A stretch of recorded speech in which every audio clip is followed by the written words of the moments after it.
श्री राम कथा, श्री कृष्ण कथा, श्री गोविंद की कथा, भगवान की मंगलमयी चर्चा, यही वो रसायन है जिस रसायन को हम पी करके परम कल्याण को प्राप्त हो सकते हैं। सूत जी कहते हैं, हे भगवान, शौनक जी कहते हैं, हे भगवान, आप हमें ऐसी कथा पिलाओ जिस कथा को पी करके हमारी भक्ति बढ़े, ज्ञान बढ़े।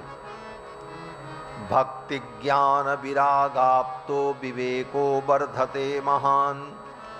जिस कथा को सुन करके हमारा ज्ञान बढ़ जाए, भक्ति बढ़े, विवेक बढ़े, ऐसी कथा आप सुनाओ। और कैसी कथा? तो शौनक जी कहते हैं कि ऐसी कथा आप सुनाओ कि हमको भगवान कृष्ण मिल जाएं। कृष्ण प्राप्ति करम सस्वत साधनम तद्वदाधुना। कृष्ण प्राप्ति करम सस्वत, कृष्ण की निश्चित प्राप्ति करा दे ऐसे साधन का आप वर्णन करो। भगवान कृष्ण मिल जाए ऐसा साधन बताओ। ऐसा कौन सा साधन है जिस साधन से कृष्ण मिल जाए? ऐसा कौन सा साधन है जिससे राम जी मिल जाएं? बोले एक ही साधन है, भगवान की कथा। आज तक जिस किसी को भी मिले भगवान तो कथा के द्वारा ही मिले।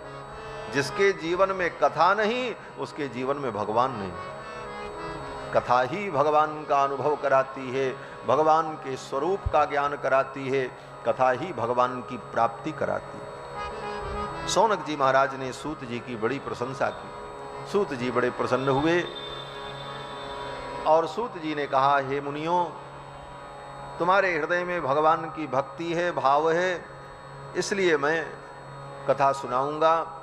और ये कहते हुए सूत जी ने सर्वप्रथम कहा, ये संसार, इस संसार में जितने प्राणी हैं ये काल के मुख में बैठे हुए, काल के गाल में बैठे। काल ब्याल मुख ग्रास। काल रूपी ब्याल माने सर्प, उस सर्प के मुख में बैठे। हम आप सब काल के मुख में बैठे। कब काल अपना मुख बंद कर ले और जीवन का अंत हो जाए इसका कोई ठिकाना नहीं। तो काल के मुख में बैठे हुए सभी प्राणी भयभीत हैं, डरे हुए कि हमारा जीवन समाप्त न हो जाए। इस दुनिया में हर व्यक्ति डरा हुआ है और डर केवल एक चीज का है, नष्ट होने का। चाहे वो वस्तु हो चाहे व्यक्ति हो। हम डरते हैं अगर किसी चीज से तो केवल इसी से डरते हैं कि कहीं हमारी वस्तु नष्ट न हो जाए, हमारी कीर्ति नष्ट न हो जाए, हमारा धन नष्ट न हो जाए, कहीं हम नष्ट न हो जाएं, हमारे परिजन नष्ट न हो जाएं। एक ही भय है संसार में, वो क्या है? नष्ट होने का भय। इसके अलावा दूसरा कोई भय नहीं। हर व्यक्ति के अंदर अगर कोई डर है तो उस डर का एक ही कारण है, किसी न किसी वस्तु के नाश का डर। चाहे वो भौतिक वस्तु हो चाहे अपना शरीर ही क्यों न हो, नष्ट होने का ही डर सबके अंदर विद्यमान।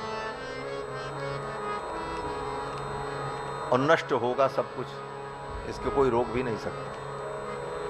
एम्प्लॉय, कस्टमर और पैसा सब में मर रहे हैं। बताओ यार, क्या व्यापार कर रहे हैं भारत? तो महाराज सब वस्तु नष्ट होगी और नष्ट होने का ही डर है, तो फिर ये डर दूर कैसे हो? बोले ये डर इस प्रकार दूर होगा कि अपनी बुद्धि को समझा लो कि सब नष्ट होना है। बस जिस दिन बुद्धि समझ जाएगी सब कुछ नष्ट होना है, फिर डर ही नहीं होगा। बोले जब जान रहे हैं कि होना ही है तो होगा। जब हम ये सोचते हैं कि ये सब वस्तु नष्ट न हो, सब ऐसे ही बनी रहे, तभी दुख होता है और तभी भय उत्पन्न होता है। तो काल के मुख में हर वस्तु विद्यमान है और काल के द्वारा हर वस्तु नष्ट कर दी जाएगी। काल आएगा उस वस्तु को नष्ट कर देगा। हर वस्तु के नष्ट होने का एक नियत काल तय है। क्यों?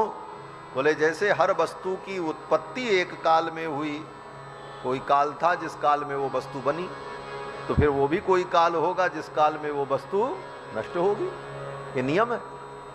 तो हर वस्तु के नष्ट होने का काल तय है। इस बात को हम समझ लें तो काल का भय हमारे जीवन से दूर हो जाए। काल ब्याल मुख ग्रास त्रास निर्णास हे तवे। काल रूपी ब्याल के मुख में हम सब बैठे हैं और उसका जो त्रास है, जो भय है, वो भय दूर कैसे होगा? सूत जी महाराज कहते हैं भगवान की कथा सुनने से दूर होगा। त्रास निर्णास हे तवे। कैसे होगा? कहते हैं श्रीमद्भागवतम शास्त्रम कलौकीरेण भाषितम। इस कलयुग के प्रारंभ में सुखदेव जी के द्वारा जो भागवत शास्त्र का उपदेश किया गया, श्रीमद्भागवतम शास्त्रम कलौकीरेण भाषितम। कलयुग के प्रारंभ में कीर माने तोता, तोते को कीर कहते हैं और तोता को ही शुक कहा जाता है। तो सुखदेव जी इसके वक्ता हैं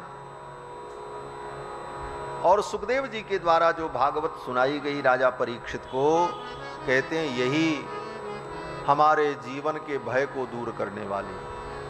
काल के गाल में बैठे हुए सभी प्राणियों को नष्ट हो जाने का जो त्रास है, जो भय है, वो भय तब दूर होगा जब हम भागवत के तत्व को हृदयंगम करेंगे, भागवत को श्रवण करेंगे। तो सुनाओ भागवत, शुरू करो। तो सूत जी कहते हैं कि भागवत सुनना भी इतना सरल नहीं है। क्यों? सूत जी कहते हैं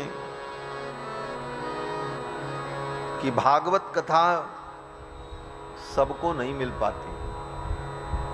जो पुण्यात्मा होगा, जिस पर भगवान की कृपा होगी, वही भागवत की कथा को सुन पाएगा। जन्मांतरे भवेत पुण्यम तदा भागवतम लभेत।